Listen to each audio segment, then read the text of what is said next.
We're gonna start off, we have 3 outside agencies with either, short presentations and or one with an update.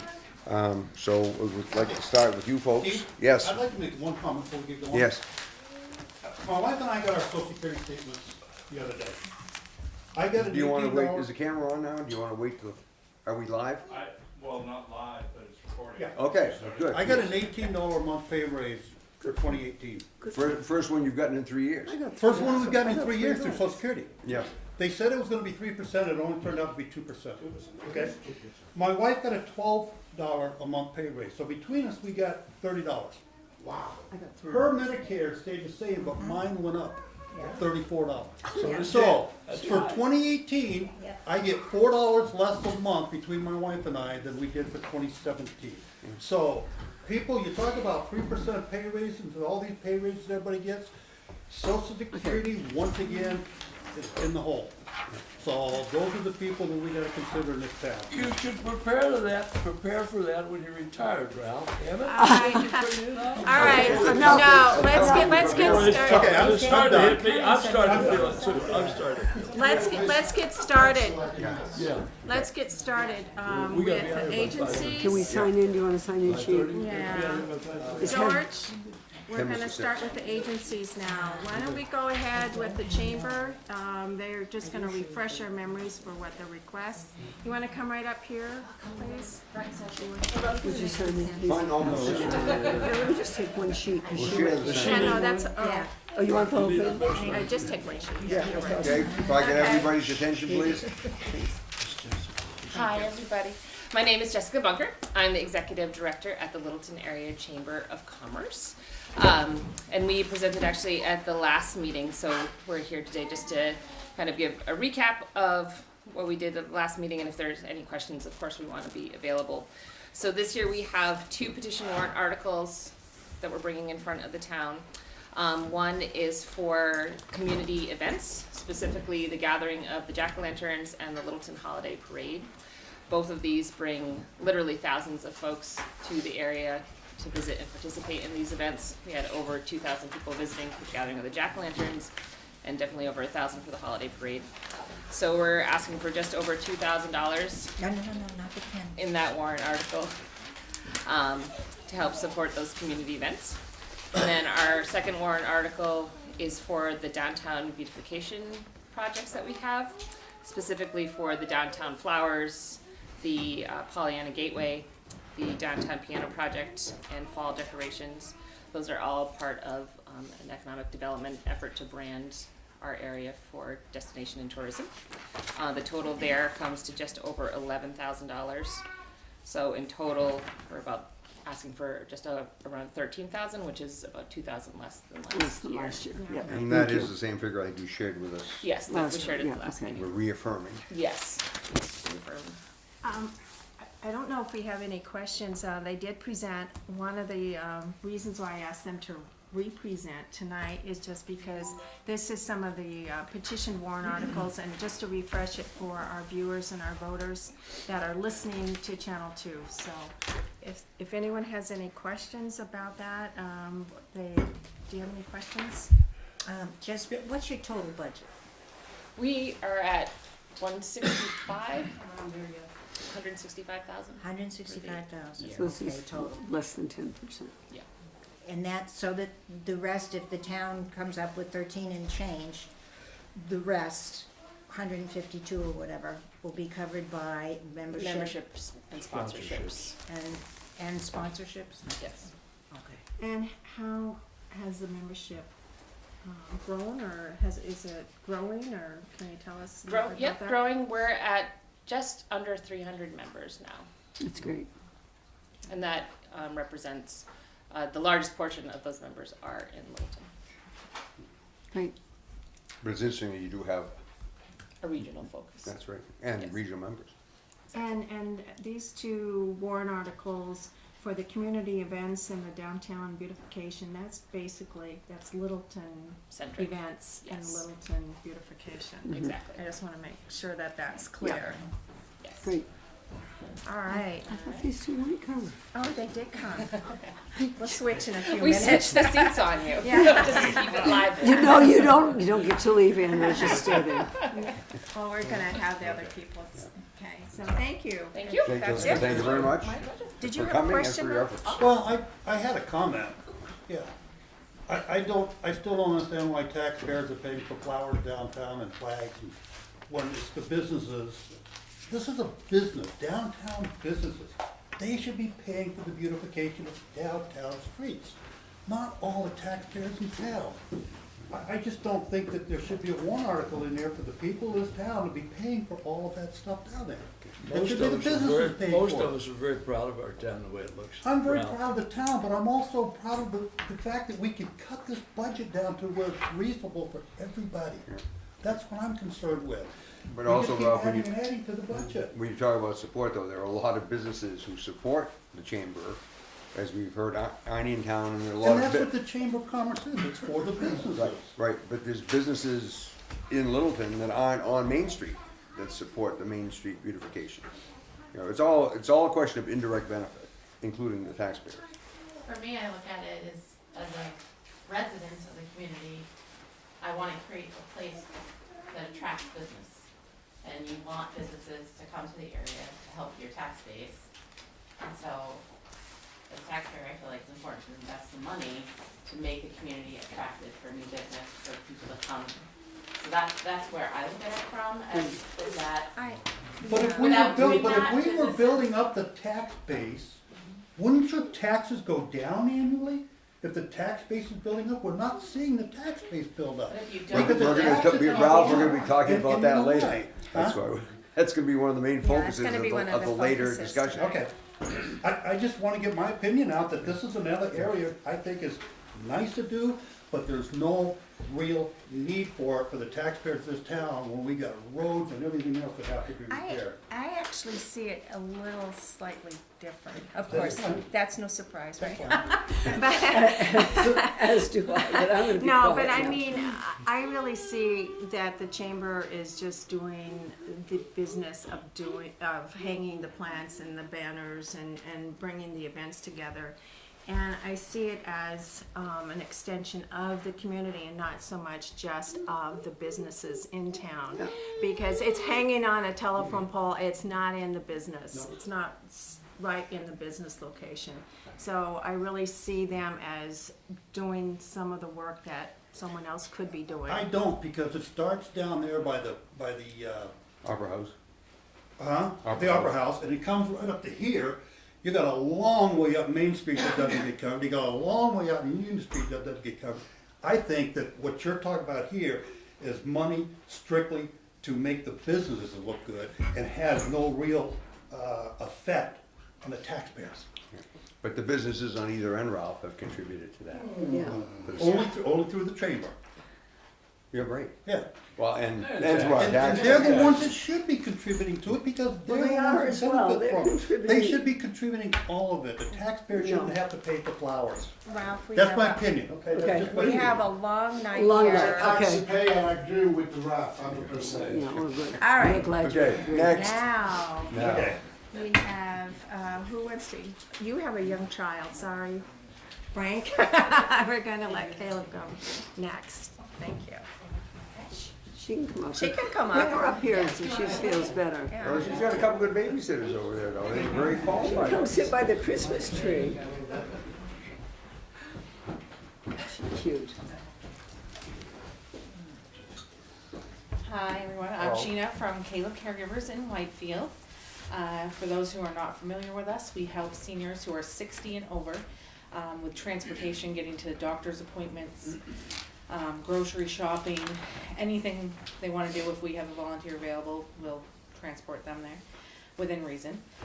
We have volunteers who go in and visit with them, or volunteers who just call, telephone reassurance, just someone to check on them.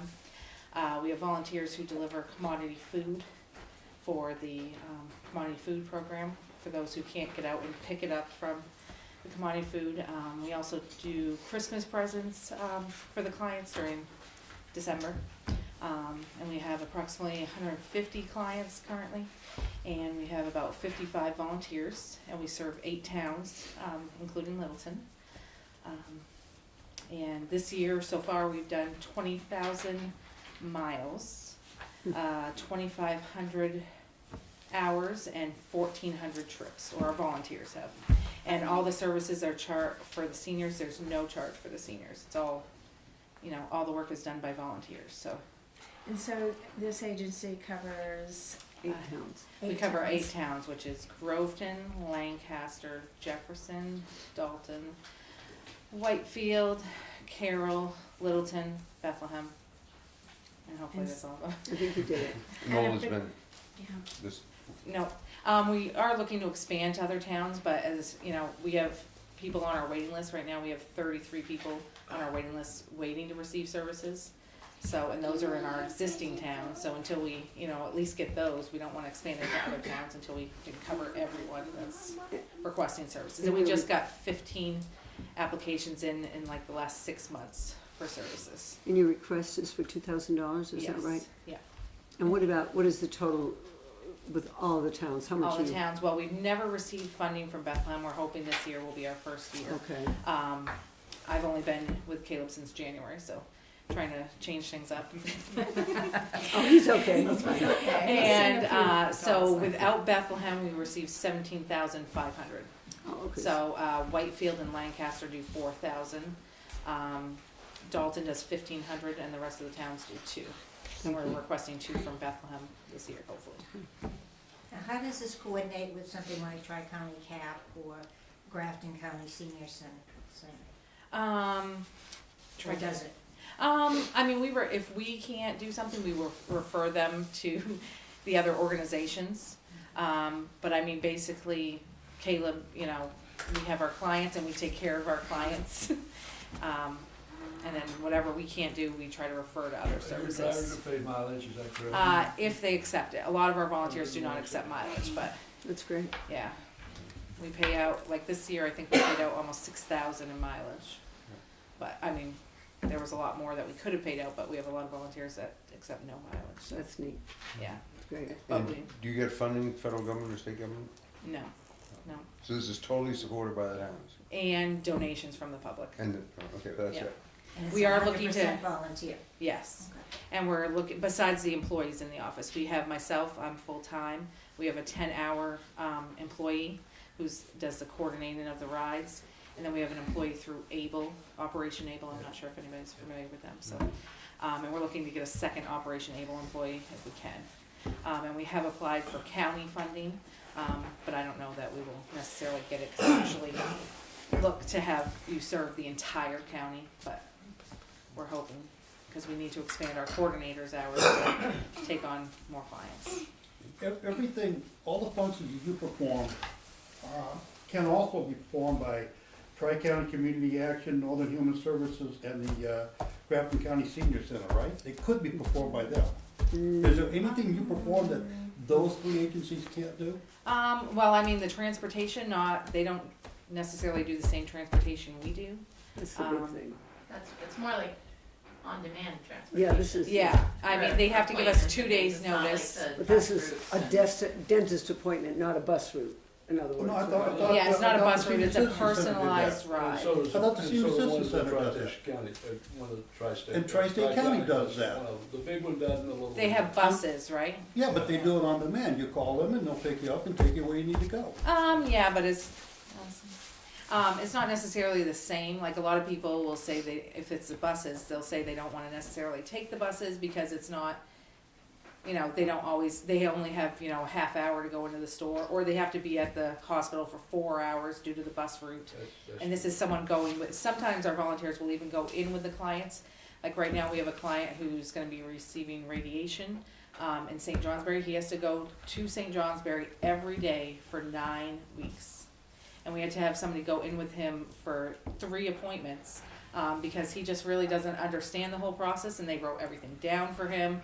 So, because he had to do all this And I thought the Cancer Society did that.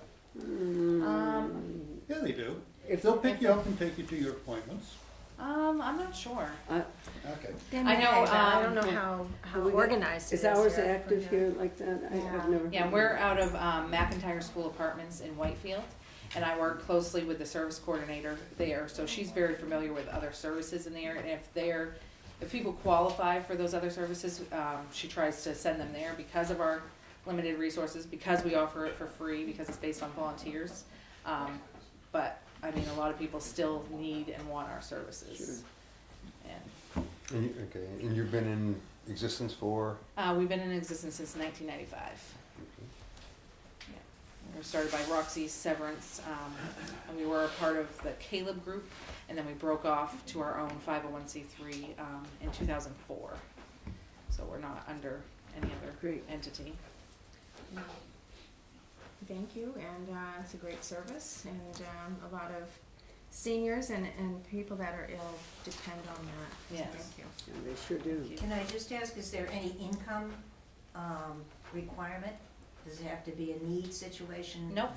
Financially? If they need our services, they need our services. I mean, we have people, you know, who have family and they have, you know, money, but they don't drive anymore, and you know, they need our services, so. But they can make a little donation if they choose to, if you've given them rides and things. And do Yeah. they do that? People? Some do, yeah. A lot of families of clients tend to donate, especially, you know, after they've passed away, they might donate because they appreciated what we did, you know, Great. relieving their stress of having to take care of their relative as well. So. Thank you. Thank you. Thank you much. Have a Merry Christmas, everyone. Thank you. Steve, you're really a chick magnet. Yeah, thank you. There's hope. This one. And now we have Frank. Frank, you want to come up? What's Frank doing? Yeah, thank you very much. I saw you drawing the wall for one. My name is Frank Malachi. I'm the new Executive Director of Pathways Pregnancy Care Center in Littleton, which is a nonprofit. Our yearly budget, looking at this year, is probably about $77,000. We're a 501c3. We get no aid from either federal aid or state aid. And basically, we're here to basically serve young mothers that are pregnant or post-birth with young children. And some of the services include, but not all, options counseling, parental development, mommies and me groups. That's where we have a lot of these young married and sometimes unmarried mothers come in to socialize as adults and have some socialization with their children. We have parental education, also life skills. We're working with University of New Hampshire Extension Program, where some of their volunteers are going to come up and show these young mothers how to cook a nutritious meal, not only for themselves, but also for their children, showing them how to shop, to balance a checkbook, things they probably should have learned in school but did not, unfortunately. There's also life renewal skills. You have to excuse me, I stepped on my glasses and I can't see a thing. But we deal with post-abortion issues, past abuses, emotionally disruptive or destructive relationships. We have 2 counselors, we have 2 volunteers, and I have 1 full-time assistant. She only works 3 days a week, so most of the labor is upon me. So I'm there the 4 to 5 days a week, sometimes 7 days a week, doing what I have to do to keep us afloat. I don't know whether, did I mention the budget? I think it was about $77,000. All of these funds are either given to us by local businesses, sometimes businesses out of state, depending. We're also looking at assistance from grants from various corporations, something they really hadn't done, but I'm trying to open up some new avenues and some new windows for appropriation, financial appropriation, to do what we do.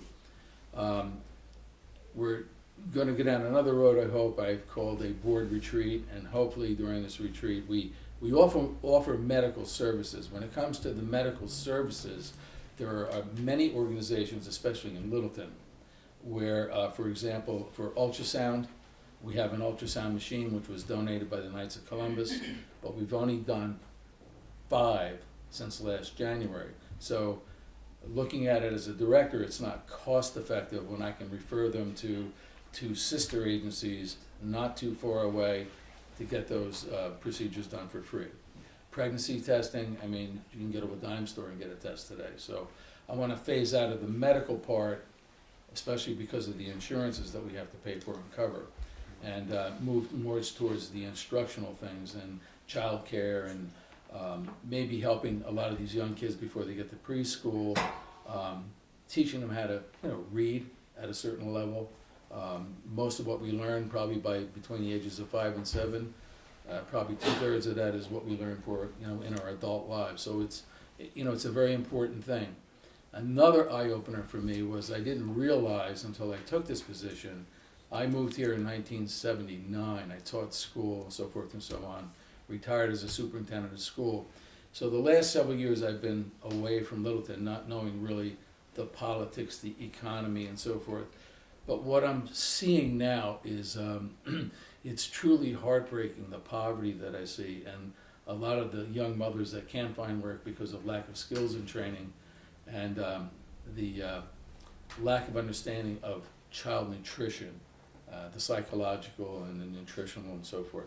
So that is our job, that is what we're doing. I'm coming here to ask for a sum of $1,500 to help us do what we do.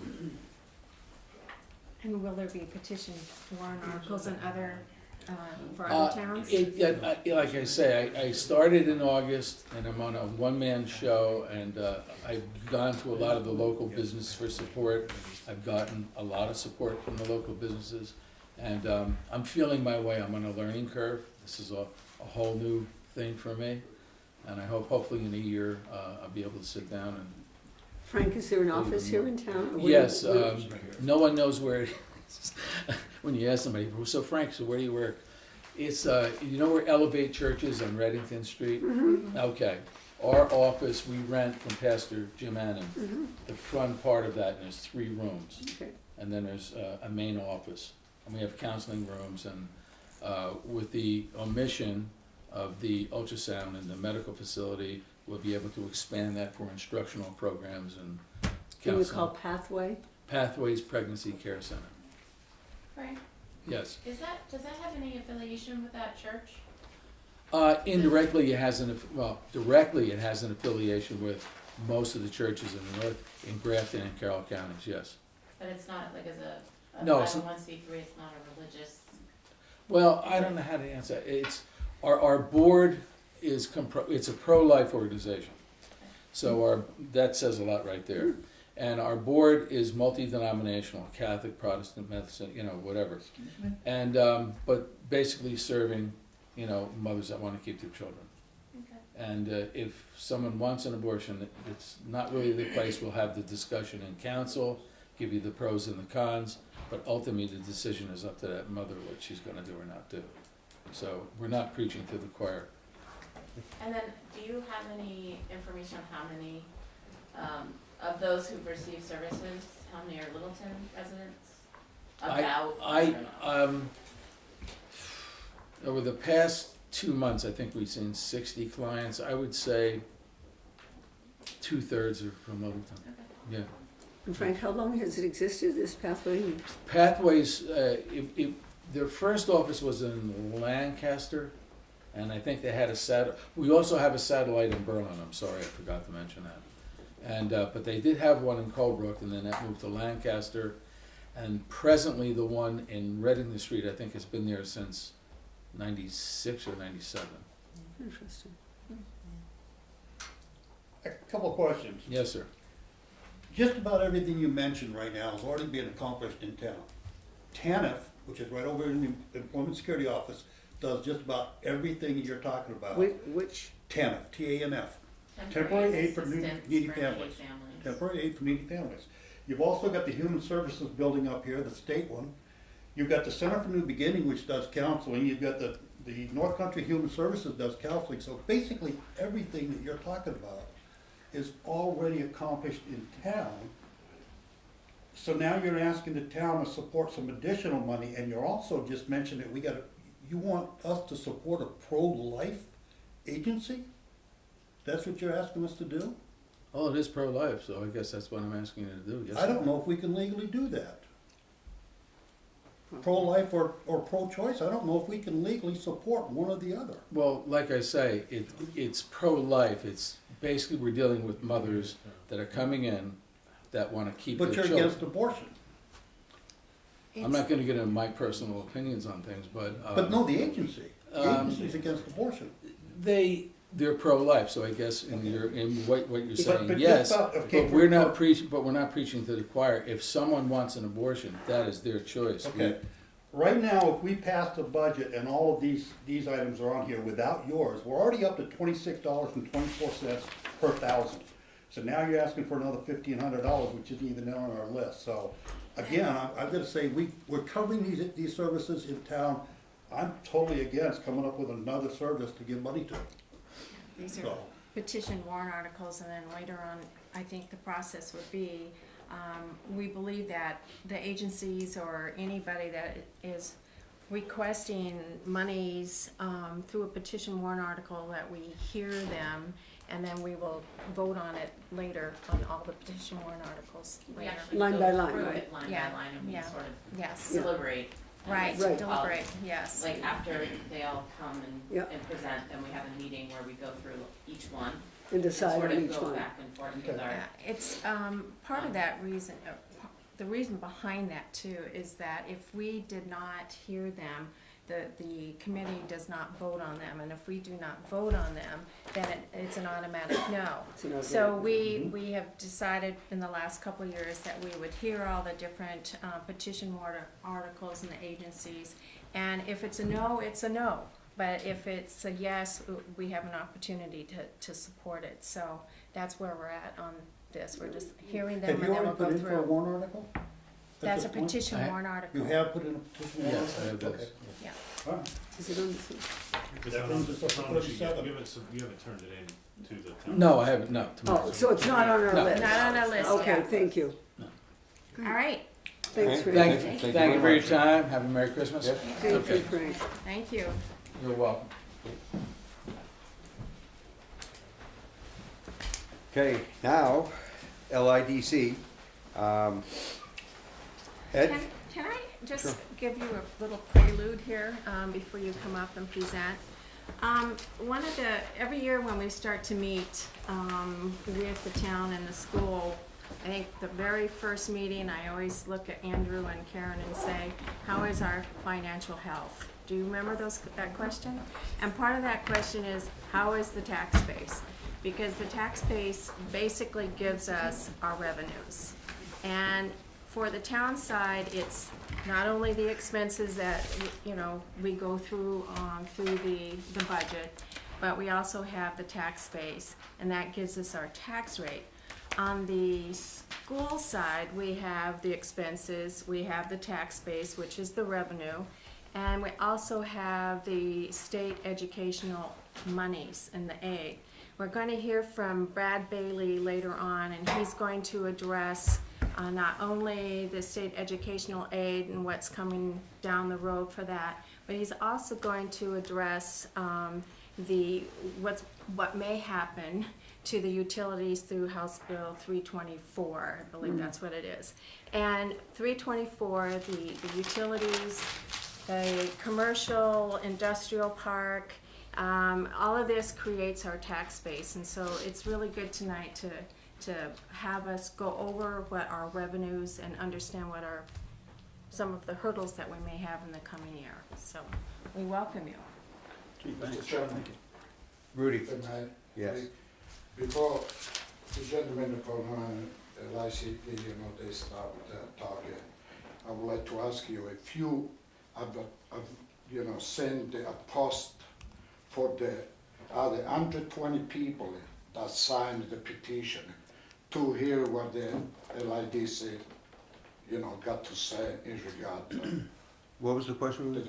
the question is, if you have, if you put in a post, if you put a post on that the other 120 people, they know about that LIDC would have been over here, they talk about, it's. Well, obviously the meeting has been posted the way that they have to be, Obviously, it'd be nice to have every one of Yes. them here, because But- obviously there's an education process that needs to happen here, so that people can understand what they're doing and why, and Yeah. how it benefits the town, so there certainly has not been nothing hidden, Rudy, I mean, we welcome them all, If you and, post them, that they have well, yeah, they're all, 120 people, yeah, the meetings are they posted know just like like, the gentleman Yeah. from, yeah, the meeting's posted just like all meetings are supposed to be posted. posted. So Is it it is. posted? Yes, posted, yes, that's right, I didn't go to everybody's house, I didn't call No, them no, up, no, no. but it is posted, yes, It's posted. yeah, Thank you. okay. I don't think so it's posted, but if you say so. Well, I It's thought not what posted. we'd do tonight is just walk you through a very brief history of LIDC and the industrial park. We do have some handouts that we'll give you also. Not gonna cover all the tenants or the employment base or anything else, we'll just do that as a handout. So, LIDC was formed in early 1970. We're a not-for-profit corporation, Thank you. directed by a group of volunteers. And we were formed to become the economic base for the town of Littleton. Our mission is very simple, it's to increase jobs and increase the tax base. So we believe we've done it very well for the last 45 years. Initially in 1974, we acquired 108 acres of land, which is the very first entry to the park. Burndy Corporation bought a lot off us for $50,000 in 1974. We spent $50,000 building the access road to the park and to Burndy, and at that time the access was the South Street. That's referred to as Phase 1 of the park, because that section started to develop. Tender Corporation purchased 2 lots, they built a building on one of them, and with that, in 1983, we extended the park, or what was referred to as Phase 2. We extended the park from the Burndy Road 2 miles out to Mount Eustis. And once again, with the growth in the extension in 1994, the town invested $1.5 million. All of these phases have been done with a lot of state and EDA assistance. And in 1994, the town invested $1.5 million straightening out the Mount Eustis Road and putting water, sewer, and power from the Industrial Park Road down to the Lisbon town line. And then in 1998, the town transferred 59 acres of land to LIDC. That property is partially occupied today by the Coin Company and by North Country Hydraulics.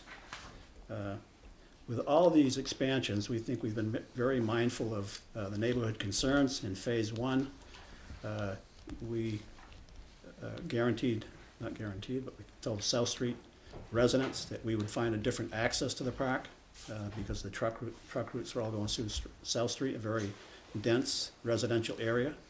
It took a number of years, but we got the Industrial Park Bridge, now called the Paul McGoldick Bridge. We got that in. With Phase 2, when we extended to Mount Eustis, we put in a 200-foot buffer up on the hill. So if you're traveling to the transfer station, you look up at the hill, you will not see any of the residential properties up on the development Pilgrim Road. So you will not see any houses up there because that property is well protected. So anything we've done, we think we have been very mindful of neighborhood concerns. Anything we do in the future will be very concerned with the neighborhood. So today, where we are is we have 1 lot left. It's up behind Burndy. That can potentially house one decent-sized building to 15 to 20,000 square feet. Extremely, just like a lot of the property up there's a lot of wetlands, it's hilly, there's ledge, so that would be very expensive property to develop, so it's pretty unlikely that a single business will go in there. So that's the only lot we have left, so we're certainly, when we developed the Mount Eustis Road, all of the property, if you're going down Mount Eustis toward Lisbon, on the left-hand side, most of that property was permitted for a regional landfill at one time. That never happened because some of the neighborhood plans did not support that, so it never did happen, the permit ran out. So it was always, when we developed that, if the park continued to be successful, it was the intention to avail ourselves of the additional property, and that's the lot that is in question today behind the transfer station. It's a 45-acre lot. We've engineered it, we've surveyed it. It can accommodate 3 decent-sized buildings or 1 very large building. And we certainly, as you know, support the transfer of that land to LIDC, which we did in 2014, what was voted on. So we would appreciate your support on that same issue. So I think with that, we'd open it up for whatever questions you may have. So, if you could just, we have the handouts, but, okay. the people on TV do not Oh, have these okay. handouts. So you have quite a few, park tenants here, but, can you tell us how much, in property taxes and in the sewer, how much we collect from the industrial park? Sure. Yes. I think the handout says, I just want you to say it for So- Jill too. so the roll call, these are last year's taxes, right? 2017. 17, so 2017, the properties up there paid $751,000 in property taxes, $20,000 in sewer user fees, and over $1 million to the Water and Light Department for water and electricity. Certainly that number will be bigger this year because Tender Corporation is fully built out and fully taxable now. Rotabeck is putting an addition on their building, so those taxes will be higher in 2018. And one of the comments we hear is, gee, with all this success, why aren't our property taxes going down? And you people on the Budget Committee know that to build fast enough to cover the increases in the annual budget increases from the town and the school is very difficult to accomplish. And I think the better question is, what would our tax rate look like if we didn't have the industrial park, if we didn't have these jobs? What would the job situation look like? So. I remember being way back when Shaw's came, and I think it was at the time about a $7 or $8 million investment in the community at that location.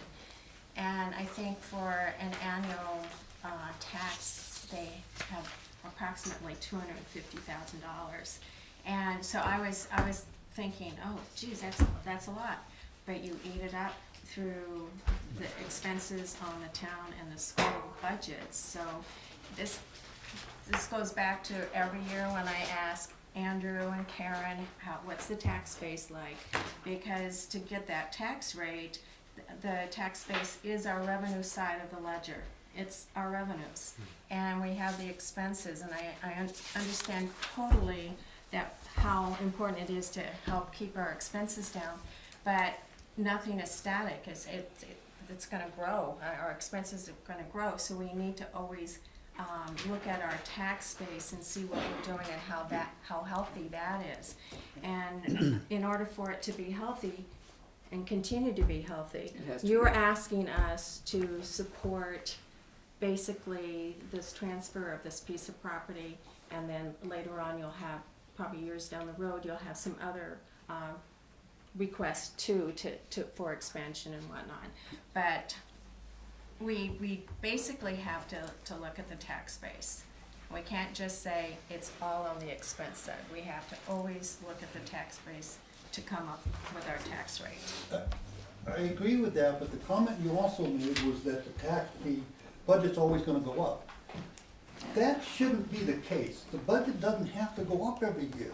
Other towns are putting forward reduced budgets this year for their towns.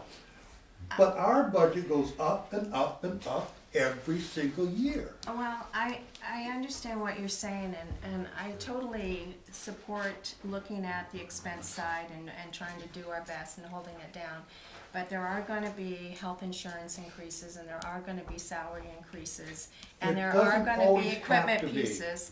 No, there doesn't Well, I'm always, gonna but ask you the same question I Yeah. asked Rudy a couple weeks ago. Did you ever go a year and you're working? Many like- years. I worked for the federal government. We went many years without without pay increases. I have been through many years without a pay increase. Many, Many. many. There's no reason why the town can't go 1 year without a pay increase, once every 3 or 4 but on years. this one- But I'm just saying, no, I'm making a comment that you said the budget is always gonna go up. The budget doesn't have to go up every year. It can be reduced. And that's what we need to take a look at and say, where could we reduce some of this stuff instead of continuing to add to it. But Ralph, we get what you're saying about that. Is having LIDC, having another piece of property to develop that can increase our tax base, gonna hurt us in any financial way? Yes, it is. Why? Because you haven't addressed yet what this warrant article is actually all about. Transferring that property, which is valued at $89,000 to LIDC for $1. We're already losing $89,000 out of our budget. Okay, when that property, we've already had people say that they're willing to look and buy that property. There's a piece of property worth $89,000 that should be sold for Well, $89,000. So there's already a cost to us. As long as we own it, is anybody paying taxes on it? Not right now, that's why they can sell that land, but why give it away to Ralph, an Ralph organization is- that's gonna sit on it for years? Ralph, there's a long Couple history, years. there's a long history of the town transferring property to I LIDC. understand that, but we're talking about this year's budget is already going up to $26.24. Now, on that warrant article that you're asking for, it says here, no tax impact. Well, the vote has no tax impact, but I guarantee you there's gonna be a significant tax impact when you start developing that land, because now, every time we put a new business in, we gotta increase our police department, we gotta increase our fire department, we got more property, we gotta plow. There is a significant tax impact to putting in that piece of equipment. The other thing is, to get to that land, you've gotta go right through the middle of the Transfer station. transfer station. No, you There's a don't. little bridge there, you're gonna have to put in a significant bridge. Now, who's gonna end up putting that in? The town's probably gonna end up putting that in. So there could be, down the road, in order to build a road up to that piece of property, the town's gonna have to come up with a significant cost impact. It's gonna cost this town significant amounts of money to give you that land for $1. Now, if you wanna pay $89,000 for it, that's a whole different ballgame. Then at least we put $89,000 back in our budget, which will reduce part of our town tax Well, I think impact. my response would That's the be, way I see my it. response would be, I don't think there's any, the town cannot find any more responsible developer than LIDC. We've been responsible, we always have been, we always will be. We have never brought anything to the town that did not have an economic payback to the town. And it'll be no different, and it'll be no different here. We will not bring something to this town that does not have an economic payback, period.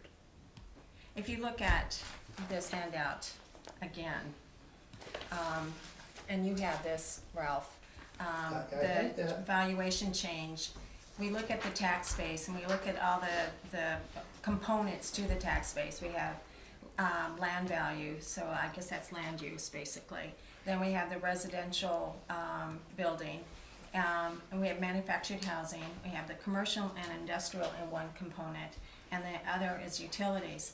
So for the land value, and it's less value than the previous, and the residential building is almost flatlined, as is the manufactured housing. It is the commercial and the industrial segment of the tax base that went up by $4 million in value. And the utilities that we have really hung our hat on for so many years, saying that we are safe because we have more dam, is not gonna be safe anymore. That's right. And so that part of the tax base, the utilities, went down by almost $8 million. Thank goodness that the value and the investments that the town and the LIDC put out in the industrial park and also other commercial, it's not just the industrial park, it's commercial and industrial park. That has saved us this year. I mean, that has really softened the blow of the loss in the utilities. And so I'm looking that we have to continue to help the LIDC, help the commercial, because these other components, someone can buy that piece of property and they could put it into land use. Well, my investment, I would not invest that myself into land use if I was going to give the option of either give it to the LIDC or give it to someone to put it into land use. I want to put it into the LIDC. I want to give them the opportunity. They are the blue chip component to our tax base. Good girl. Ralph, just one other point, you know, in 1998, when the town transferred 59 acres to the LADC, in 99, the coin company built on one of those lots. We paid $150,000 to LIDC for that. They reinvested that in the park. In 1999, we paid $100,000 in property taxes. So I think that's a pretty good return to the town of Littleton. And we've been paying those taxes ever Ultimately, since. it's gonna be up to the town vote, so we'll just have to wait and see what happens. Correct. But I just want the town to realize that what we're talking here, that warrant article, is to give LIDC a piece of property for $1. It's not a transfer, it's not a sale, it's we're giving away, because that's the official definition of what we're doing. With a We're great giving potential return. LIDC a piece of property. What's your argument against doing with this, which is the same exact process as what they did in 2014, which reared hundreds of thousands of dollars in payback? Why would this be any different? That's where I'm looking at it from, yes. Because we're You lose looking, $89,000 the on a difference, sale, the difference is but we're you're not looking, gonna get $200,000, $300,000 in the following years if you sell that to somebody privately. we might not get it from LIDC. LIDC has no Odds are good. plan for that piece of But they have property. a track record. Can't, because they don't own it. They Yeah, can't make no, a plan but- without owning the land. Here's the deal. Ralph, we do We have, talk we do about have a this plan. budget every single week, and every single week I keep saying, we've gotta cut some costs somewhere. If we're gonna give away a piece of $89,000 property, we better take that $89,000 out of somewhere else. We can't keep adding money to the taxpayer. But Ralph, Right now, if we're you- looking if at a you were- if you- $26.24 Ralph, tax rate. if at you the were end to of this sell budget. that piece of land this year, today, for $89,000, you're gonna save yourself 7 cents on the tax rate once, okay? That 7 cents pales by comparison to the impact, the positive impact that the industrial tax base has to the town of Littleton on an annual basis. You know, to the point that everybody else has made. I mean, the thing is, you don't want to, we're not gonna trade the opportunity of thousands of dollars of tax revenue in the future for a quick 89-cent sale, $99,000 sale today that bears no potential for future income. And I understand everything everybody's saying. Yeah. Okay. But I'm also looking at this list right here where we've got 33 towns in the North Country. This is the North Country. Yeah. Littleton has right now the 8th highest tax rate. If this budget goes through and we give away land, we're gonna have the 6th highest tax rate in the North Country, the town of Littleton. So with all your comments and all your arguments, I don't see it happening because the tax rate keeps going up every single year. You keep saying we're adding to the tax base, we're gonna help reduce our taxes. It's not reducing our taxes. Well, to no, give away- I don't, keeping it from Ralph, I going don't think forward. anybody's saying it's gonna reduce our taxes, but it's certainly gonna help to reduce the rate at which they're growing. Yes. That's the big thing. That's the big thing, so. And Ralph, you mentioned something about other town, I don't know many towns that have had budget decreases year after year. I mean, there may be a year or two here or there that a town may actually have a budget decrease. I don't think that you've seen We haven't that. had one in over 10 years. We have not had a budget Right. decrease. Yeah, that's right, We're that's still right. suffering from it. You heard what That's Joe right. said last week. We haven't had a budget tonight. decrease in over 10 years. And I'm not talking a $2.59 decrease like we got an increase last year. I'm talking about, let's see a budget decrease. Well, we need to, I'm sorry, Muffy. I understand that, but I also understand that we have to work on the tax base. And so this is this section of the tax base, and I understand about your expenses. Okay. So, And we can move forward on this and Yeah. just let this is gonna go to town vote, as long as the taxpayers know what they're getting into. And that's why we're having this hearing. Muffy? Steve, Ed, I think started to say something when Ralph, I don't know if you really said this, but the thought was, we wouldn't know, there is no plan. Well, LIDC. We do have a plan. I was gonna say, We've engineered the property, we've laid out the property. We don't have a tenant. That's the but you issue. do have a plan, We do have a plan, absolutely. so, I can say that we've been turning away potential tenants at the town office. We have people who come in who are very interested. I know one company recently went to St. Johnsbury. We have another one that we missed out on. They went to Berlin. And Bino Lamontagne is constantly kind of showing pushing, us sure. before. they have to go somewhere else because we're not ready, so. That's So very need to be important ready. to know. Yes, Right now, Beano's got probably 5 or 6 companies in Canada that's very interested in Looking coming at, that to would New look, Hampshire. And Littleton stands out That's right. because, for the principal reasons why the park first started and became very successful was because of our location, right on the interstate, close to 91 and on 93. And our electrical rates are the cheapest in New England, definitely in New Hampshire.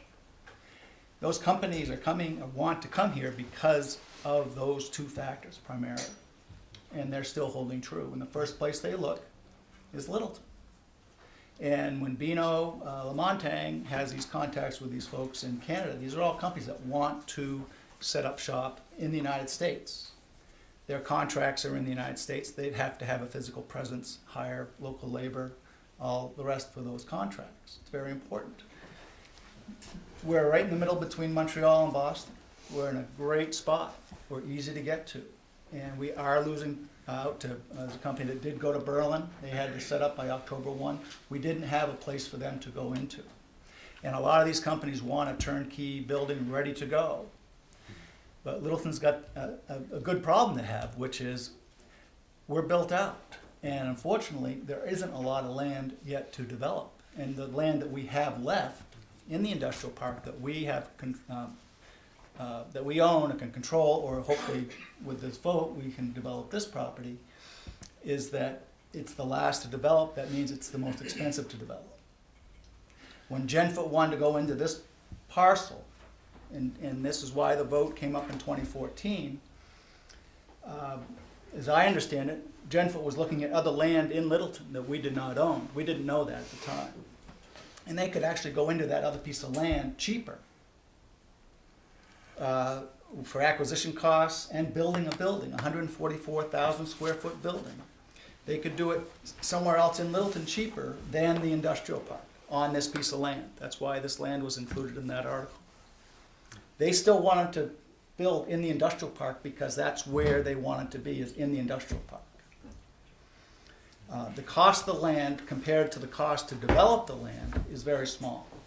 The one thing we could offer Genfoot, because of our economic climate and the laws in the state of New Hampshire, is we could say to them, we'll give you this land for $1. The town's going to sell it to us for $1, we'll sell it to you for $1. It's a lot of good faith in that, because we can't say we're going to give you a big break on your taxes, or we're going to do all these programs for you for nothing. The state can do that. The state can bring in a lot of programs. The town cannot.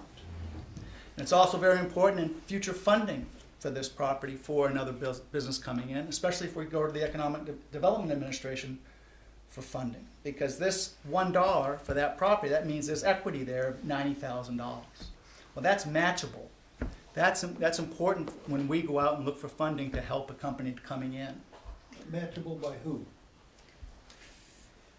With the The EDA, taxpayers. with the EDA, they're looking for matches. They By just the don't taxpayers. correct And taxpayer. we're already $7 million worth of bonds and loans right now that we have to pay back. $7.5 million, What- that's why. Right now is not the time to build. First of all, if you build it, we don't even have a labor force in this town. We got 1,500 jobs in Littleton empty right now. They're begging, Tender's begging for help. Everybody's begging for help. We don't even have a labor force that we can offer anybody. This is not the time to be giving away a piece of land and trying to build a new building. It's not the And time. then have to take out a loan that's gonna be put against the taxpayers to add to the $7 million we already owe. Diane? I just said, you have to work ahead. When you need it, it's too late. That's right. We don't need it. We do We need will it. We will need We it. will need We it. will We will need need it. it. Yes, in the back. I'm on the opposite Ralph, side. Ralph. I'm on the opposite side of that. You know, this gentleman. Okay. A little bit off topic, not as public works director, but as a dad. My kids go to Boston every Sunday night to go back to work for the week. They were some of the higher achievers in Littleton. One was a valedictorian, one was third in their class. Every Sunday night they go back to Boston because they can't find jobs here. Our best friends, Nancy and Jay Susie, daughter, also same type of a student, works down south as well. She just found a job in the industrial park. Her husband did as well. as an engineer. The two of them are moving back to Littleton. They're right now looking for a house in Littleton. They both got jobs in the industrial park. Jay and Nancy were with considering, they're probably gonna be upset that I'm telling their secret. They were thinking of if their daughter, their first married daughter is gonna have a family down south, then maybe they'll sell their business in Littleton and they're gonna go down south to be with their children. No, they don't Now the have to. children are coming back. They have good jobs in the industrial park. They're looking for houses in Littleton right now. They're talking to me about what I know for land, because I'm around a little more than they are right now, because they're down south. And it's all part of the cycle. Like Andrew talks about going to the Opera House for a play, and you stop at Rafitos for a pizza, and you get gas over here, and you go to Cheddar's. It's all part of the cycle. The industrial park is part of the Littleton cycle that can't be overlooked. For kids, for families to stay here, the tax base to grow. If you take one piece of the puzzle and look at it like you're looking at it like a good businessman, you're right, it might not work. But it's part of the cycle. It's part of the whole picture. It's part of Littleton. I don't know how to say it any plainer than that. We have to have this. Our kids, the valedictorian's leaving. The third in the class is leaving. The other valedictorian 3 years ago, Brittany Susie, she not valedictorian, but she was high in the class. She left. Now they're coming back. And they're coming back not because of a convenience store that's opening up, which we don't have any problem with. We like that. They're coming back because of the industrial park and the high paying jobs and the quality of life that those jobs give them. That's what I have to say. Can I ask a question? Would LIDC be able to pay anything for this property? Rather than have the town give it to you for $1? Yeah, we could probably pay something for it, yeah. But that doesn't But work in my the, argument is, Yeah. you know, in terms of the total cost to develop that property, infrastructure, putting in a road, putting in all your water, sewer, drainage. Which is- LIDC would has do, been studied, right? and one study was $1.6 million to $2 million to develop that. Okay, so when someone wants to invest that type of money, and Genfoot was on the cusp of doing that, you know, the $80,000 isn't gonna break it, but it's certainly a great thing to say, we will give you this equity and help you as much as we can, because we can't do much more. It just seems to me that $89,000 is a very small pittance of a price when you're talking about developing the tax base that you've already, you know, adding to the tax base that's already in the industrial park. I'm just thinking that, you know, maybe not 89,000, maybe 50,000, maybe whatever might make it more palatable to the townspeople. And yet not jeopardize what he was What just they saying. wanna do, Yes, right. yes. So, yeah. But I guess, I mean, the formula that we have used successfully for 40 plus worked. years is to transfer the money to LIDC and leave it to them. We've always Terms of viewed that we're property, partners. Yeah. We're the left hand of the town, or the right hand, whichever way you wanna look at it. So we're all part of the town, so to me, I understand the tax issue, but why should we pay the town when we're You're out part there of it. working for the town? You know, and that's just taking money away from us that it affects our ability to make development happen. And working for the town at no day-to-day expense to the town. lot of us have You're a taken a lot of years. volunteer organization. yeah, That's- volunteer. But right. that's. Well, but still, We do it it's a because real we- plus for we do our it because town. we A lot enjoy of it. towns don't have a group of businessmen and women that are willing to work as hard as some of these folks do to do this, so it's a real deal for our town. And plus, the dollar that we put into the LIDC, we reap so much more from Right. that in so But- many different ways, Thank you. right? So, Yeah, it's good. yeah. So thank you, so. Chad, did you have something you wanted to? Yeah, I was just gonna say, I know we talked a little bit about, you know, we've got different ideas or plans that we've seen can house different sized buildings or numerous companies. One of the other things to think about is we may not have a company right now, but many tenants in the park do expand over time. When we look at Tender Corp, when we look at Appalachian Stitching, you know, these are all businesses, they're not new businesses that are coming to town or are going to be bringing 150 jobs to town. But these are jobs, you know, that we have to retain as well. So say the next business that outgrows their current building, they may not be able to locate back in Littleton. They may have to go to a different area, whether it's a neighboring town or it's a different part of the state. And that's something that we need to think of, is making sure that those jobs are retained and that tax base is retained. You know, and hopefully expanded with a larger building. And then with, you know, looking at the $89,000 versus the $1, you know, at the end of the day, it's an investment. And, you know, if we don't have that carrot of a $1 parcel versus the 89,000, you know, it's not as attractive, of course, than, you know, 89 versus 1. But also, if that's puts the sale of it off 1 or 2 years, that's 1 or 2 years that property is not on the tax rolls. That's not incurring tax revenue. And, you know, the 144,000 square foot building is a significant amount of tax money, far more than that 89,000. Well, that's right. What's the, do you have the tax numbers on the different companies? Yeah. So just as an example, say if that property, the property that's the subject property to be transferred potentially to LIDC for $1, and it's turned around and is developed and say into either 3 building lots, or one large one like Genfoot at 144,000 square feet. Just look at the companies here in return for that $1 that we invest in that company for that land. You know, Tender is in here now at $124,000 a year. Every year. 1 year, every year. Who is Fort Fairfield? It's Dan Hebert, The owner of the the owner of the property. building. Is his company that owns that. Okay. So, and that's something to keep in mind with what we are receiving back in a return for that goodwill. And, now it's You gonna couldn't be have so. said it any better. Thank you. Good for you, Greg, thank you, that's a great explanation. So, Mr. Chairman, Yes, I think, We're good? I think we're good. Yes. So you're gonna bring the warrant article forward again? and Select- the selection Selectmen. vote? Okay, very good.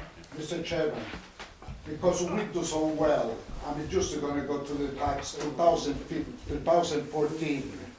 The tax always went up. We do so well in LIDC. And what I wanna ask the LIDC, when the town does the budgeting, and the tax is gonna go up for the taxpayers, for the people that make $7 an hour, do you guys get involved, you know, with the town? It's, let's see what we can do it. Because we got big company over here that they pay $300,000 in tax. No, you guys don't do that. That's why the tax, they always went up. Since 2004 to 2016, 5 million a year that the tax went down. Never.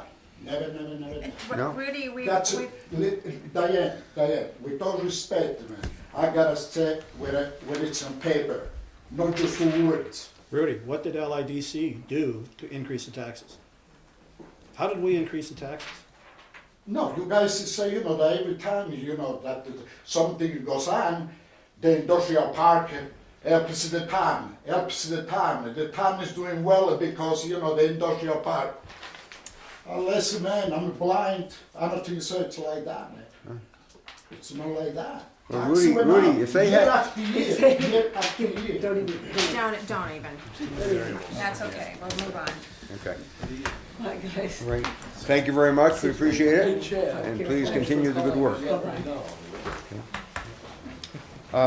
Okay, that was a good discussion, obviously a nice presentation. They did a great job. Do you, we have Brad here, but did you want to do the transfer station, Yeah, the 'cause- warrant articles? Is that what you wanted to do? We'd like to, would do the police department, those were 2 departments that We missed last week. Okay. Let's do Brad, he's here. Brad basically has told me that it's a short presentation, right? Brad? You wanna come up here? And then Diane. I think Joe DePalma We gave had it. at 5:30. I would love. And Heather, he forgot to say we wouldn't have Heather. We wouldn't have Heather, think about it. That makes all the difference, doesn't it? To us here, Pardon? but it is important. No, 10 minutes all is it. serious. 10 minutes to 6. All right, everybody, we have to This Look is at a the curfew, clock here. it is a curfewed meeting. So tonight, we also have Representative Brad Bailey, who's going to come and talk to us about HB 324 and, yeah, about the utilities and what could possibly happen to the dam and how that state will handle that. We also, he will also talk about the state educational aid. And as I explained before, that is part of our revenue on the other side of the school. So welcome, Brad. Why don't you come on up here? Brad here, obviously. Yeah, Right up there. Just, you have a more direct line of sight to And also a microphone right in front of 6,000 people. Okay. So, I was asked predominantly to talk about 324 and, on 193, which was the education aid. That'll be pretty brief, and I know that you're all want to get out of here, so. Oh, no, Okay. we're committed. Okay, so what happened with 324 was the utilities put pressure down at the State House because they feel that they're paying too much in property taxes throughout the state to towns that they think are taking advantage of them. They didn't cite which towns they thought were taking advantage of them, but they don't like the idea that they have to litigate with towns that they disagree with on the assessments.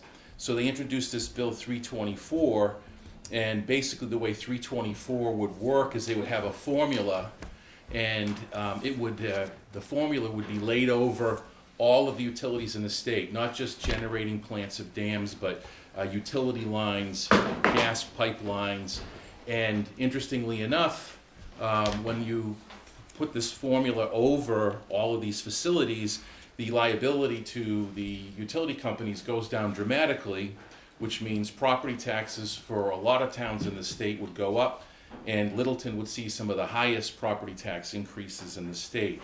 The formula that they had been discussing would have raised Littleton's property taxes by 20%, and they were looking at, for example, a $200,000 home. I think I had that, and Andrew, I think you had that too. It was going to go up, is it 1,000? Yeah, over $1,000. A little over like $1,054 on an assessed home of 200,000. So what happened was, obviously, it wasn't just me, but the other legislators, Aaron Hennessy and Linda Massimilla, we were concerned about this. And we got together with, and with Andrew's help too, we got together with some other communities, Berlin in particular. They were going to be hit really hard. Their tax rate was going to go up from $39 per thousand, right? Yeah. To almost 50,000 because they've got a generating facility there too. So we really worked hard on this. This was probably for Littleton the most important bill to come before this session for a lot of reasons. So what ended up happening was it was back and forth in the committees. We spent time in those committees. We spent a lot of time talking to legislators, putting some pressure, trying to show them what was ultimately going to happen to towns in the North Country in particular. And what ended up coming out after a really tough time was that they agreed unanimously to send it to a commission that would take a look at it. They're going to study it. That's the best we could do. We did speak with leadership, and they asked us what we'd like, and we said we'd like the bill killed. That was wasn't going to happen, but this was the next best possible thing. So what's going to happen is we'll be voting on this probably in January. It's going to go to a commission, and then by June, and all the stakeholders will be at the table. So the New Hampshire Municipals Association is dead set against this, as Andrew knows too, and he can elaborate.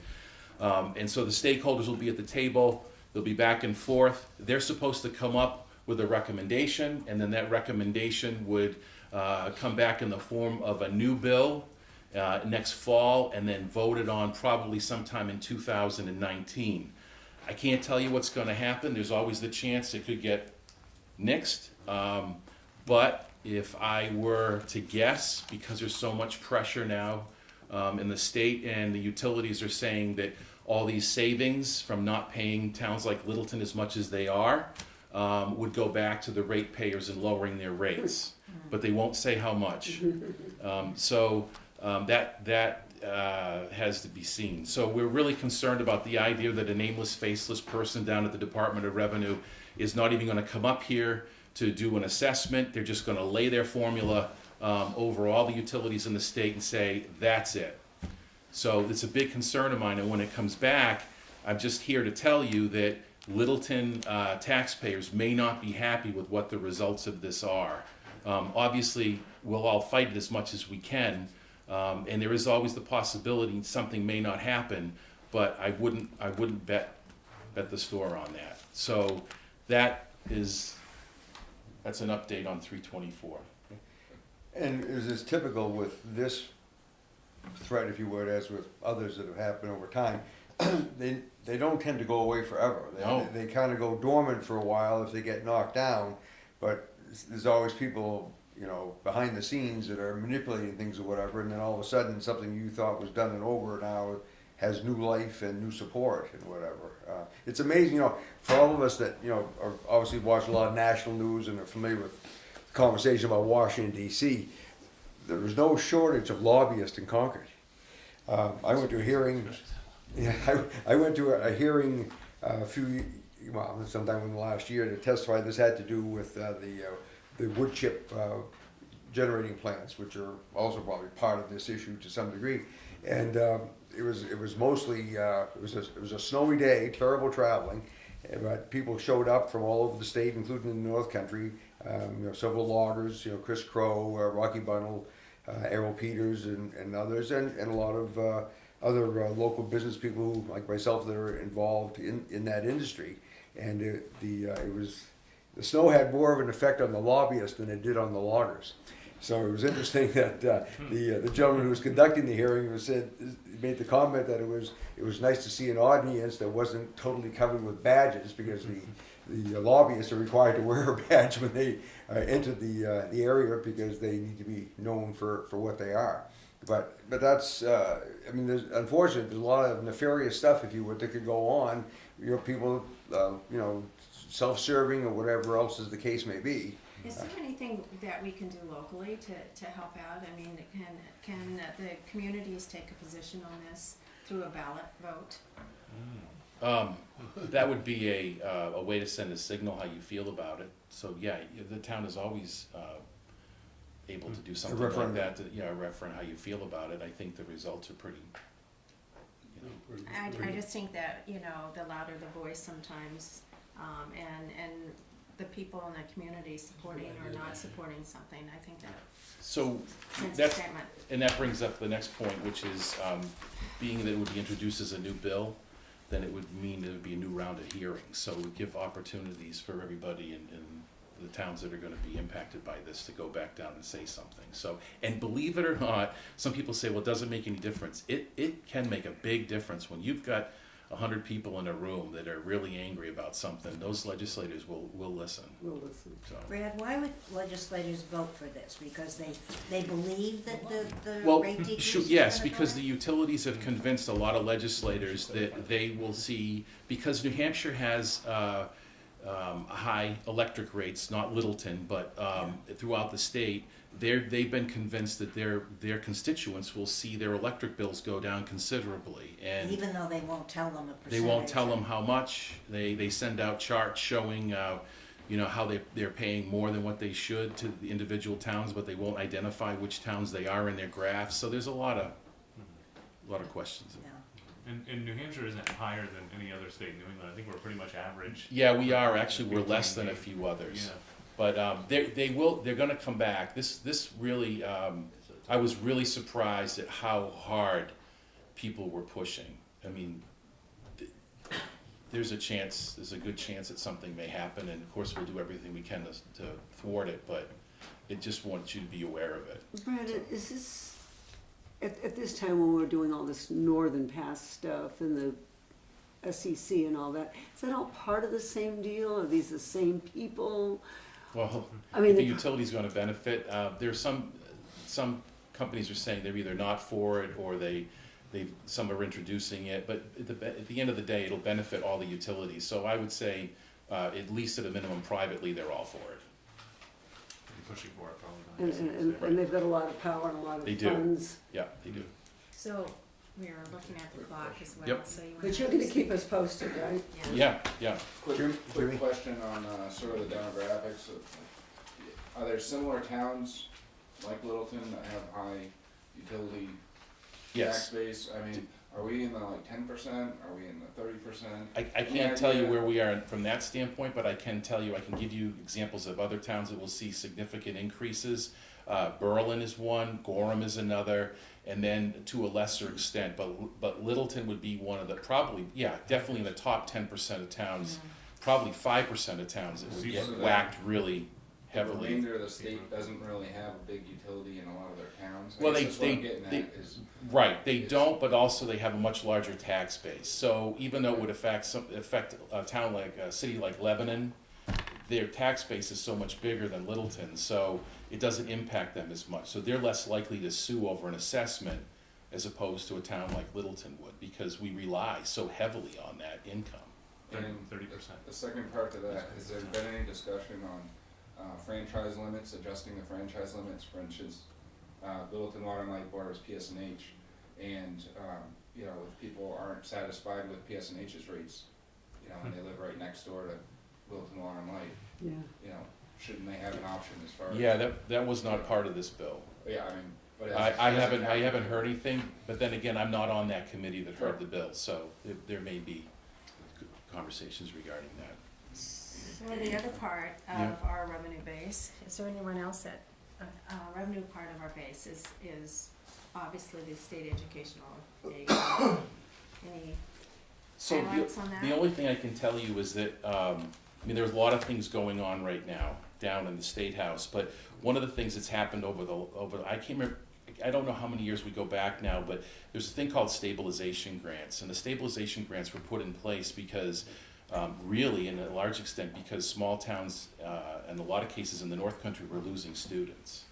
And so towns like Littleton, because you get money based on each student, so towns like Littleton were being paid for students that didn't exist, and then school systems down on the Massachusetts border that were growing dramatically weren't being paid for all the students they had, so they were growing. So that there's been shifting now, and of course we're going to be doing away with these stabilization grants. There's less and less money coming through that program to towns like Littleton over time, and they're going to be phased out unless something changes. So that's just something else to keep in mind. Do you know what the timeline is on that? It's a 20-year, I believe. And where are It's we? 4% a year. And where are we in the 20 years? I couldn't tell you. Oh, it's just been the last few years. I mean, So maybe year 4 or 5? every year it's 4%. It's 4% a year? Less. But we're a little bit Yeah. into it. Yeah, We're we 4 are. or 5 years into it, right? We are, and previous superintendents have approached us to try to stop it, but we can't. You can't stop that. That's the law. The other So- thing too that we've heard this year from, at the school, budget committee meetings, that they're expecting $140,000 less in revenues this year, so just keep that in mind as we look at all of this stuff together, so, thank you, Brad. All right. Thank you. Thank you. We appreciate what you do. It's not easy, I know. Yeah, we appreciate what you do, Brad. Thanks We again. know it's a high-paying job. It is $100 a year. Yeah, really? Oh, You gonna get a raise this year, Brad? No, no, $100, that's all he needs. See, Ralph, you could have solace, somebody else without a raise. Yeah. I got $3. All right, we have what, 20 minutes left? About, Great. Mine was right the opposite, Ralph. Mine, yeah. I Okay. gained a little bit in my weight loss. Karen, you're on. All right. I'm hitting you out an updated one. Of this? So, yeah, Okay. we have looked at this and looked at this again. So I'm gonna give you a few of them to hand down. Okay. That way. And this way. There goes a group. And I don't know if you wanna Yeah. pass some notes out that way. Okay. I know we got through most of the highway. Do we need another one? So this is the new one. This is the new one, and this is dated today.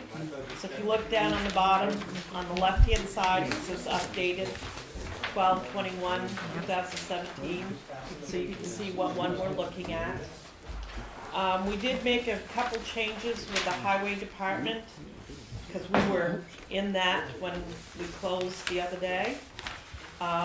We have at this time The Public Works Equipment Replacement Fund, we've knocked that down to 50,000 to establish that, and we would like to, if the selectmen approve and the budget committee would recommend, using 25,000 from the unreserved fund balance to offset that.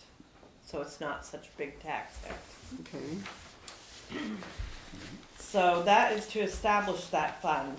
The other item that we haven't got on here is we're discussing that lease loan product that we've been doing over the last how many years with equipment vehicle. There is one major piece of equipment, the 10-wheeler, that we want to add on here and do a lease loan. We didn't have time to add it on here before we came over here. And we estimate the payments on that would be about $35,000 a year if we went 5 years. So the next one we bring you will have that. Is there also a change on that generator line? I don't know if Yes. I'm reading glasses. Because the grant is a combined grant.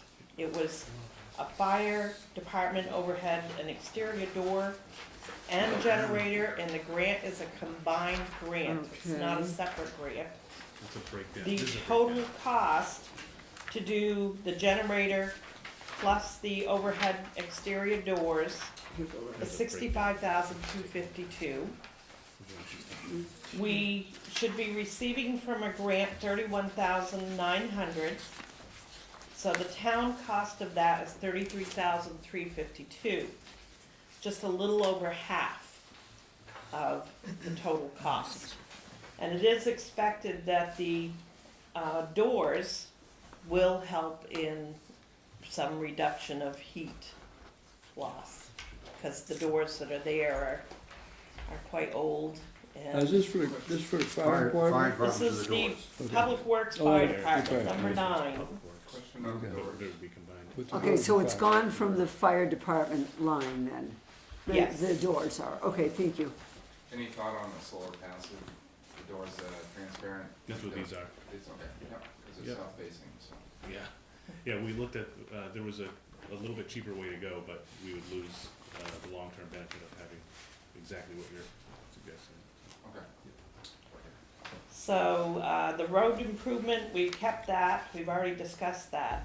We get down to the transfer station, which, the first one is the normal warrant article where we use the fund balance that they have built up to help keep the improvements going and Excuse me. do some major replacements that might need to be done down there. Brian can tell you more about what else might be part of that warrant article. And the second warrant article is the trash compactor. The first warrant article is using 27,000 of their revolving undesignated funds. And the second warrant article for the transfer station doesn't have an amount coming from that. But I believe as we get closer to the end of the year, we might be able to use some of what is building up in that fund this year. To reduce that 25,000 by Yes. something. Yes. So hopefully by the end of this year, neither one of these will cost the taxpayers anything. But I hate to draw that fund down to, 5,000. So I think we need to keep a little bit in there, but as we get closer to the end of the year and look at where we're at with expenditures and revenues, we know the revenues have come in great this year. I'm believing that we probably could put some monies toward that. And Karen, after we set the tax rate, what was the town's undesignated fund balance? $511,000. Which was better than we had thought it was gonna be a year ago. Yes, At this stage. yes. I just wanted to go back to that overhead door Yes, situation. that's line 9. Yeah, line 9. Originally, on the one before, it was 5,000 for the generator, and it was gonna be 18,500 for the overhead door, or 23,500. Right. Now we're at 33,352. Right. There's a portion of the work that's being done that is not covered by the grant. And Additional to what was on the Yeah, original. Right. and that wasn't originally included, it was an error, it wasn't originally included on the warrant article. Okay. So this has everything, if you take a look at this chart, you'll see, where it's all generated from. Those first two items This are the one, okay. doors. They determined that some of the framework that's around the door isn't eligible for the grant, so that's what was excluded. Oh, I see. So, okay. yeah. Yeah, it's under there somewhere. yeah, I know The this. grant is actually a 55% match, but when you take the stuff that's not eligible out, and put it in, you can see we're at 49%. So. Oh, okay, not eligible. Okay. What do you come up with, the town match, you got 33,000, but if you add them up, if you're not adding up and down, you're just checking across You go right across. on the So- bottom line. Yeah. You can only get a match for the wiring. You can only get a match for a certain amount of the Yeah, work. but so why are you saying we're getting a $33,000 match at the bottom? No, that's The what town we match have is to, gonna be that's what we have to 33,000. match. That's Yeah, what that's what we have to come up Yes. with. That takes that, the not eligible portion and the town match portion. If it's 55% of eligible items, so it's, that's 55% of 58,132. That's where 33,279 comes from. Okay, so, Yeah. so basically the town match is 33,000, Yes. not including that 14,000. It's 33,000 total for No, town match. including the 14, right? Yeah. Andrew did Yeah. that. Which line are you on there? Or- Yeah, so if you go across, that's like the project specific, so if you look at the wiring portion, you're right, it's not lined up right. Yeah, it's not. Yeah, but go by the bottom line, that's the. Okay, so the bottom line is 33,000. Yeah, And how's that gonna be matched? by $31,900 of, The grant. USDA No, grant. no, no, funds. I mean, how's the town people gonna pay for Oh, that? that's in the warrant article. Through the That's taxes. that's Through the the warrant expense. That's Yeah. the That's the net warrant expense of the article. So, That's so right. we've gone from 23,000 on the last one, now we're up to 33,000. Right. But we Yeah. combined two of them that were on the original one That you was had. 23,000 total, Right, Right. 23,500. The 5,000. and now we're up to 33,000 now. But we also did. That's what they said, because it wasn't included. Right. Didn't have the wiring in it. It's now Yeah. up at 9. They're allowing us to Right. ask for more This money, one here but was we're also 5,000 having and enough funds, so, 18,500. yeah. We better get That's these guys. 23,500. These guys have been sitting Well, all night last And week. now they're saying Yeah. this match is gonna be 33,000. Because they didn't include the wiring. When are we gonna get to them to vote? The wiring was They not just- included Okay. when we originally had written I this mean, up. his is They real sat here for small. 2 hours last Oh, week. yeah, I'll do it. So I didn't- You're saying these doors will help with the Because heat? we Is were- that a possibility? They should help with the Chief sat heat, here for 2 hours they're last week. heavier duty doors, they have solar light, yeah, On the new town? on the new doors, the fire department. Fire department. All right, I see. we have approximately 10 minutes left. We haven't heard the police budget yet. And Ryan. I'm wondering if we can have another meeting. I hate to ask you this, but I want to be able to go through it and ask the questions and have you be able to explain and not have it Right. rushed. So if we could, I'm sorry, You've been there 3 hours. Sorry. 3.5 hours. Well, it's not our budget, it's just those two warrant articles. the two warrant articles? Okay. Yeah. Yeah, but to Diane's point though, and I was just listening to Andrew at the same time, I mean, obviously, I mean, my feeling on the, you know, as far as, you know, some of these warrant articles, obviously the use of offsetting funds, we gotta know where the offsetting funds have come from. But if we're gonna think about some type of capital reserve fund or whatever, I mean, we gotta, and I know this throws you, you and throw it on you and you throw it on to Karen. But you know, we really need to be able to look down the road, like probably 10 years and have to say, okay, if we continue doing it the way we are now, this is what we're gonna be looking for in years 1, 2, 3, 4, 5, 6. If we go to this other plan, this is what we'd be looking for in years 1, 2, 3, 4. You know, so somebody can get some feel of how they parallel each other, and that by doing it in this alternate plan, that things are going to work out more smoothly year to year. I mean, I think that at least that's my sense. I don't think it's fair that Brian and Paul have been here for 4.5, 5 hours the last 2 weeks, and we're not listening to them. Well, We I did agree the to it. transfer. Huh? No, Oh, he he- was here to. He if we wanted had to any go over the, questions. oh, okay. Well, I think we, Well, I mean, Oh, to we go. have 10 minutes, we can do whatever we would like in 10 minutes, but I think I think it'd be very important if we could have a meeting next week, because we need to be able to spend more time on this. And I know that, It's a tough week for a lot of I know. The only day I cannot make it, cause I postponed a meeting 3 times It's already. Monday. It's the 26th. I have something scheduled that's 26th, I can't. Tuesday. That's Monday, I Tuesday. can do Thursday, but I'm not, What about Wednesday? Wednesday or Thursday. I'm not free at all. 26th, 27th. I could do the 29th, I don't know what day of the week that is. It's a Friday. No, I can't do that either. How about the first, are you here the, I think that doesn't matter. Why are we are restricted, you restricted here tonight? the first Or at all why are in we January? restricted tonight? There's something going on at 6, so we gotta be out here so that they can set up and redo. So let's make a decision. I'd like to hear from Paul and Brian and explain their trend. And I don't, we got, it's not fair for them to sit here 4.5, 5 hours. I don't care What what about anybody January says. 2nd? We can't do anything then? Pardon? January 2nd? She's not here anymore. Oh, no, it doesn't matter to me. Well, I it does, just because go you ahead and know. do it. Yeah, you don't care. I don't care. I What's can the call in. 26th? I Is can that call in. Tuesday, the 26th? Tuesday, You have she the technology can. to I do that. cannot. I pushed the meeting too long that I need to do. Okay, so is January 2nd work? Yeah. And Diane, you would be available to No, call? she's gone. No, Just but- call in. Yes. You call, and you're not traveling down that day, you'll be there. Round up. January 2nd is a Second Tuesday. I'll be here. Jesus Christ. You Jim? won't be here? Is that I'll what be you said? here. You'll be You'll be here? here. No matter what. That's Tuesday? Tuesday. right here at 4 o'clock.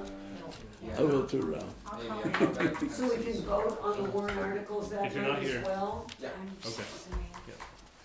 Well, that's done on the Okay. 11th. January right? 2nd. That's done on the 11th, right? The voting on the warrant articles? Oh, There's, yes. Okay, so if we're agreed that we will schedule an additional meeting and we will arrange that, and people who aren't here, we'll have them available so that they can electronically participate, that would be good. Okay, so given that, And I'll just say that I just gave you some handouts. One of them covers the transportation improvement fund based on RSA 261. something Let's like that. listen to Brian and Paul. And, That guy's don't got have some- there's people We coming can't, in, George. that's the problem, yeah. I mean, just, we have to leave because they need the room. so do we wanna get Paul, is he 5 minutes do him any good? You can do 5 minutes? I can try, I can always Okay. come back too, so. Yeah.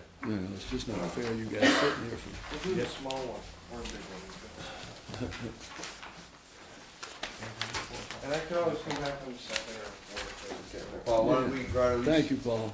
give us what you think you can give us and Well, we have 2 different articles that we're proposing, and I think, again, we're limited on time, so. The first one that you'll see is for a patrol officer. 2 years ago, I came to you and I said I need 2. Economically, we said, okay, let's try with 1. We didn't want to impact the budget, with 2 officers right off the bat. Initially, since 2006, we had lost 4 positions. We're trying to gain those back. We're in the midst of a mental health and a drug crisis right now. We got a lot going on in the community. There's a lot of positive things happening in this community, but we need to provide those services. And this is not a want, this is a need. When we're short on officers, we become a responsive department, not a proactive police department.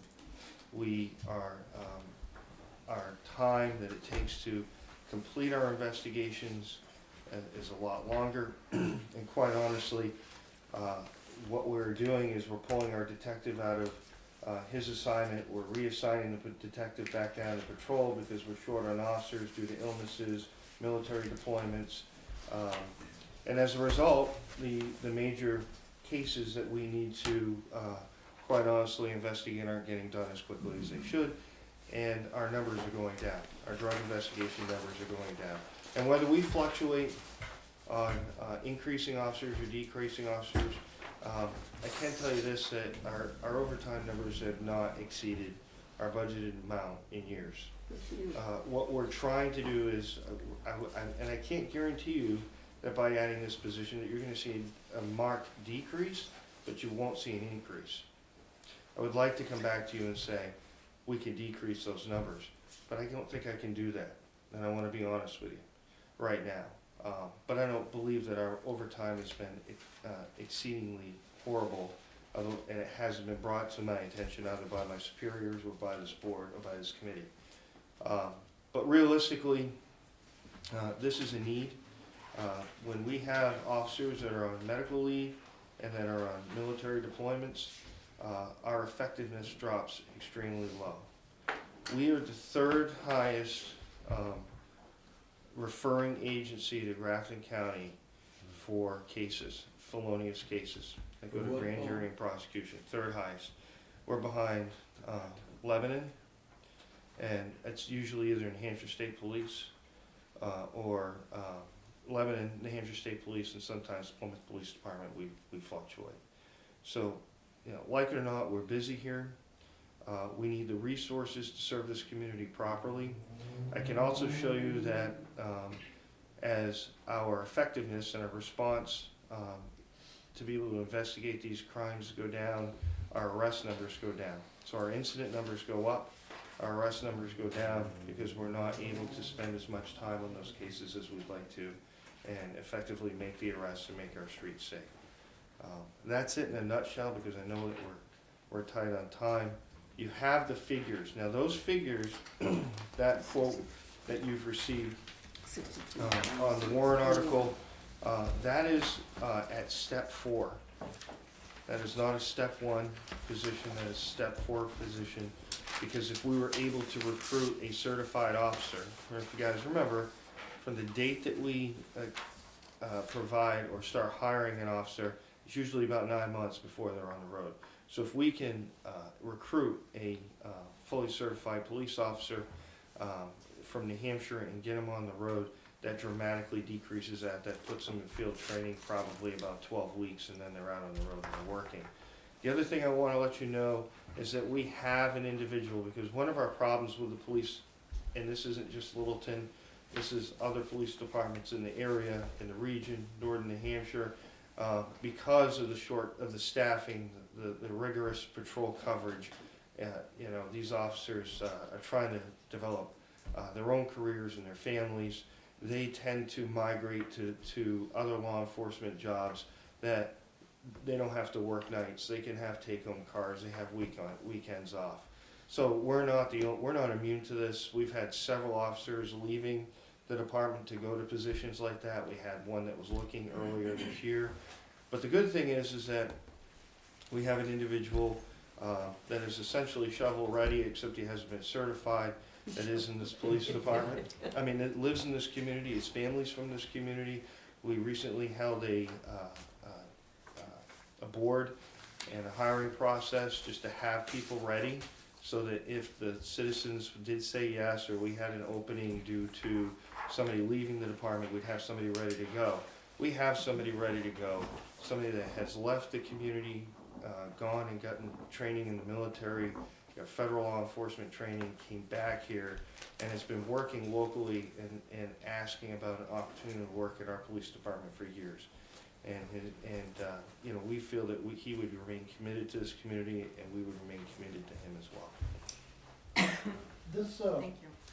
63,000, does that include salary and benefits? That's Is that everything. the whole package? That is everything. That's salary, benefits, Taxes. life, disability, uniform allowance, fitness bonus. That's it for, that's 8 months though. And that's, I'm sorry, 9 months. 9 months. Okay. But Nine- that includes 9 the months, whole okay. package? That's the whole package. Social Security. Good question, though. Yes.